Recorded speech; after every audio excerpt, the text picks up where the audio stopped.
It's also been the folks over at Facebook. So right now, the Federal Trade Commission is investigating whether the use of personal data from 50 million Facebook users by Cambridge Analytica violated a consent decree that the tech company signed with the agency in 2011, according to Bloomberg. So if you recall, all the way back to yesterday's show, there was a report in the UK Guardian suggesting that the folks at Cambridge Analytica, which was the data analysis firm, the data gathering firm for the Trump campaign, that they had illicitly gathered 50 million Facebook users. Now, there's nothing illegal about what they did, apparently. What they did is they gathered a bunch of data from Facebook users who had taken a personality quiz, and then they'd used those personality quizzes, they obtained that data, they'd cross-referenced that personality quiz data with supposed politics. And this was a work of heart-rending genius, right? This is what won Trump the election. It didn't win Trump the election, by the way. Trump won the election because Hillary was an unbelievably crappy candidate, and Trump campaigned in the right places, okay? It wasn't because there are a bunch of people at Cambridge Analytica hacking your Facebook data or anything like this. This is just nonsense. If you've played Farmville on Facebook, they're gathering your information. If you shop online, they're gathering your information. You ever wonder how it is that the ads on your Google are tailored to you, right? You just bought something from Amazon and voila, there's another ad from Amazon. That's because everybody online is always gathering information about you to make sure that they can sell you things. That's how online works. Okay, there's nothing terrible that happened so far as I can see yet. Maybe there will be new evidence of something quite terrible, but the left is going crazy because, again, they're trying to set up a particular narrative here. So a spokesman for the FTC is saying, quote, "We are aware of the issues that have been raised, but cannot comment on whether we are investigating. We take any allegations of violations of our consent decrees very seriously, as we did in 2012 in a privacy case involving Google." Facebook said Tuesday it had received a letter from the FTC with questions, but had not been informed of a formal probe. If these were all found to be violations, if it turns out that Facebook had been willfully violating its own consent decree, it would cost them $40,000 per violation. If you were talking about tens of millions of violations, then you're talking about presumably billions and billions of dollars in violations. It would basically bankrupt the company if this ended up being a serious issue. But it really isn't, okay? These weekend reports allege that Facebook users allegedly willingly provided their data to a psychology quiz app, and then the people who made that quiz app passed the data along to Cambridge Analytica without the user's knowledge, constituting a potential violation. Okay, whatever. That is not a big deal. I'm sorry. I'm not going to pretend that I think that it's a huge deal if firms that are gathering data on you market that data at other firms. Okay, this is how online works. Again, people who are ignorant about how online works, the reason that you are seeing all those ads is because people put cookies on your browser. This is all ridiculous. Okay, shares of Facebook fell 5% Tuesday after skidding as much as 8% on Monday. And now, apparently, Mark Zuckerberg's having a meeting, but he's not going. So Facebook's bureau, their staff is having a meeting. The chief executive of Facebook, according to The Guardian, Mark Zuckerberg, has remained silent over more than 48 hours since The Observer revealed the harvesting of 50 million users' personal data, even as his company is buffeted by mounting calls for investigation and regulation, falling stock prices, and a social media campaign to delete Facebook. Facebook shares slid 7% on Monday following the news, knocking $36 billion off the company's valuation as investors worried about the consequences of the revelations, according to the UK Guardian. Zuckerberg owns 16% of the company, and he personally saw his fortune fall $5.5 billion to $69 billion. Oh, poor baby. Okay, the embattled social media company announced on Monday it would engage in a digital forensics firm to conduct an audit of Cambridge Analytica to determine whether the firm or not still has copies of the data in question. Okay, does this sound like anything awful happened? Well, we'll let you be the judge. Okay, here's the deal. Okay, for years, all we heard after 2012 is that one of the reasons that Mitt Romney lost is because the data operation for the GOP sucked. I was there. I remember. This was the talking point. The talking point is that Mitt Romney did not have the necessary data operation in order to ensure that everything was going to go okay. Okay, and then, and Barack Obama's data team, by the way, was praised as these wonderful world-breaking geniuses. In fact, flashback to 2012, Maxine Waters, another world-breaking genius, she was talking back in 2012 about how Barack Obama had done it, and she said he gathered data on everyone via Facebook. Wow. Put in place an organization that contains the kind of database that no one has ever seen before in life. That's going to be very, very powerful. And whoever... In terms of the Organizing for America that he's now shifting to become a 501c4. Yeah, that's right. That's right. And that database will have information about everything on every individual in ways that it's never been done before. And whoever runs for president on the Democratic ticket have to deal with that. And yet no one found that creepy. How magical. It's amazing. It's like when Democrats were engaging in micro-targeting and giant swaths of data gathering, everybody just looked the other way. Wow, I can't believe it. In fact, one of the publications that looked the other way, not only looked the other way, but praised the Obama campaign was, you guessed it, the UK Guardian. In 2012, they reported that President Obama's re-election team was, quote, building a vast digital data operation that for the first time combines a unified database on millions of Americans with the power of Facebook to target individual voters to a degree never achieved before. What? I mean, that sounds exactly like what Trump's team was doing. Oh, my goodness. That must have been nefarious then. But no, it was about the Guardian talking about the world-breaking genius of the Obama team. Again, building a vast digital data operation that for the first time combines a unified database on millions of Americans with the power of Facebook to target individual voters to a degree never before achieved. According to The Guardian, Obama's new database would be gathered by individual volunteers who'd log on to Obama's re-election site using their Facebook credentials, consciously or otherwise. Okay, again, the entire claim here is that the Trump campaign gathered data on people who weren't consciously aware that their data was being gathered. Here's The Guardian in 2012, quote, consciously or otherwise, the individual volunteer will be injecting all the information they store publicly on their Facebook page, home location, date of birth, interests, and crucially, network of friends, directly into the central Obama database. Facebook had no problem with any of this, but they do now. There's a reason for this. Okay, the former Obama Director of Integration and Media Analytics said, during the 2012 campaign, Facebook allowed the Obama team to, quote, suck out the whole social graph.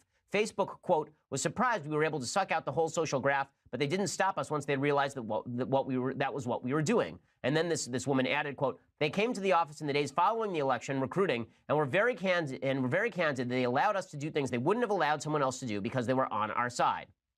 Not so with Trump. Of course, as soon as Facebook realized that Cambridge Analytica had pursued a similar strategy, they suspended the firm. None of this is surprising because it's all part of a larger and greater agenda. That larger and greater agenda, as I suggested yesterday, is that Democrats think that Trump should not have won. In order to prevent future Trumps from winning, they're going to prevent conservatives from getting out their message. They're going to prevent data mining by Republicans, but they will allow it for Democrats. They're going to prevent conservative websites like the Daily Wire from distributing our material. They'll build algorithms to prevent that distribution. They will, at the same time, benefit a bunch of left-wing organizations that are doing exactly the same kind of journalism that we are, just on the other side. Democrats have been using the Trump election as a way to browbeat social media companies that were supposed to be open sources into censoring conservatives. That's what this is all about. That's the agenda here. The agenda here, and it's been clear for months, the agenda here is the Democrats who have been claiming with no evidence whatsoever that it was social media manipulation that won Trump the election, and therefore Facebook, YouTube, Google, Twitter, these all have to be regulated. These all have to be brought to heel. This is specifically designed to cause the heads of those firms, who, by the way, are all horrified that Trump won, right? Zuckerberg is horrified, and Jack Dorsey at Twitter is horrified. The heads of Google, Eric Schultz, who was part of the Obama team, all the people at Google were horrified, right? Nobody at any of these companies wanted Trump to win, and they don't want any part of being blamed for Trump winning. So they are using this as an impetus to basically censor conservatives. This is the next step. So a year and a half ago, there was a lot of talk about Facebook algorithms preventing conservative topics from trending. And Zuckerberg met with a bunch of conservatives, including my friend Glenn Beck, and he met with, I believe, Tucker Carlson, a bunch of people, and to talk about shifting his algorithm.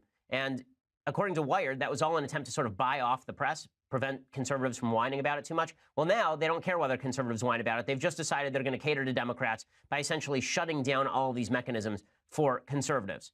Senate Democrats have trotted out a bunch of pathetic Russian-created memes on Facebook viewed by a handful of human beings, right, and as an excuse for Hillary Clinton's loss. They've suggested that this is why Hillary Clinton lost. Those things, we showed them on the show. They're pathetic. They were seen by 5 people. They spent, the Russians in the entire election cycle on Facebook spent something like $100,000 on Facebook. Now, honest to goodness, small companies spend tens of thousands of dollars a month marketing on Facebook. That was a giant nothing burger. But the Democrats are claiming it's a something burger because, of course, they want to use that as an excuse to club all of these social media companies into submission. They also claimed without evidence that fake news had swamped Facebook. We've heard nothing but fake news for 2 years now. Oh, Trump only won because of fake news, because people were reading headlines that weren't real. We've had article after article about this, the problem of fake news. What the Democrats mean by fake news is news that is slanted to the right, right? Commentary that is slanted to the right, interpreted to the right. They don't like that stuff. Not just stuff that's outright false. Nobody likes the stuff that's outright false. But instead of just banning the stuff that's outright false, Mark Zuckerberg has gone further. Right? Mark Zuckerberg has decided that he is going to cleanse his network of all stuff that would remotely be construed as conservative. In February, Wired magazine ran a cover story specifically dealing with Facebook's role in the election of 2016 and their subsequent attempts to fix the problem. After the election, Zuckerberg, the head of Facebook, met with Barack Obama after the election, when Obama was no longer the president. He met with Barack Obama. I'll tell you in 1 second what exactly he said to Barack Obama because it's stunning and it shows that what I am saying about this quasi-conspiracy theory is not a conspiracy theory. This is all out in the open. Did Zuckerberg meet with Obama about? Here is what Zuckerberg met with Obama about. Okay, you ready? After the election, Zuckerberg met with Obama in an attempt to convince Obama he was serious about stopping the misuse of the platform. By misuse, supposedly this meant fake news and Russian intervention. Really what it meant is that Obama and the rest of the left were suggesting that Republicans had gotten good at social media. Because guess what? We have. And we at Daily Wire are very good at social media. We have a social media team. We have people who work on Facebook every single day. And Facebook decided they wanted to quash everybody, right? This is their goal. In February, Zuckerberg said he wanted to rejigger the algorithms on his platform to benefit content that Facebook deems trustworthy, informative, and local. Here's the translation. Trustworthy, informative, and local. That means Democrat, Democrat, and Democrat. Wired celebrated, quote, "You can't make the world more open and connected if you're breaking it apart." So what was the result of Facebook's algorithmic news change? Conservatives have been absolutely destroyed. A study from the Western Journal found conservative sites have lost an average of 14% of all their Facebook traffic. Leftist sites, on average, saw a minor increase. And this even held true for major publications, not stuff like the Daily Wire, but two of the New York newspapers, right? The New York Daily News saw a bump, right? It's a left-wing outlet. They saw a bump of nearly 25% in Facebook traffic. The New York Post, they dropped 12%. That is the goal here. That's the entire goal. This isn't really, in any serious way, about anything except for forcing social media platforms to move to the left, and social media wanting to demonstrate just how wonderful they are by moving to the left in order to head off Democrats and make themselves feel better about the fact that Trump was elected president. That's all this is. There's a reason that Twitter has suspended alt-right racists but continues to promote Louis Farrakhan. There's a reason that YouTube is being sued by Prager University for demonetizing all of its videos. There's a reason that Google used automatic fact-checking on right-wing sites like this one, we discussed it on the show, but did no such thing for left-wing sites. There's a radical reshifting in social media. The reason I used Facebook, the reason I used Google, the reason I used YouTube, the reason I used Twitter is because these are open sources. Because the whole goal here is that these were neutral arbiters. These were not people who are going to interpose themselves between you and the news you wanted to see. I'm getting emails every single day from users over at Facebook who are saying that we used to show up in their newsfeed and now we no longer do, and they want to know how to fix it. We have a video, by the way, over at YouTube and Facebook where you can see how to fix your newsfeed so that you're actually getting our headlines again. But the goal here is very obvious. There's a reason Democrats are going to continue focusing on nonsense stories like the Cambridge Analytica story. It's all about creating a cloud cover, so that creating a base of fire, so that to suppress conservatives. That's all this is. It's a suppression effect. It's a suppression attempt against conservatives on all of these major social media outlets. And here's going to be the final solution on all of this. The end solution here is going to be either regulation of these companies or beginning new companies. I think beginning new companies is probably going to happen in relatively short order. I've heard rumors to that effect from some pretty major folks that there will be rivals to YouTube, there will be rivals to Facebook, that these companies, in their attempt to shut down free and open exchange of ideas, in their attempt to prevent views that they don't like from being disseminated, they're driving away a huge percentage of their audience. Okay, and this is really important stuff because so many people get their news from Facebook. Right now, it's like well over 50% of the people in the United States get their news from Facebook. Well, if Facebook is censoring us but not censoring the New York Times, you're only getting one element of the news.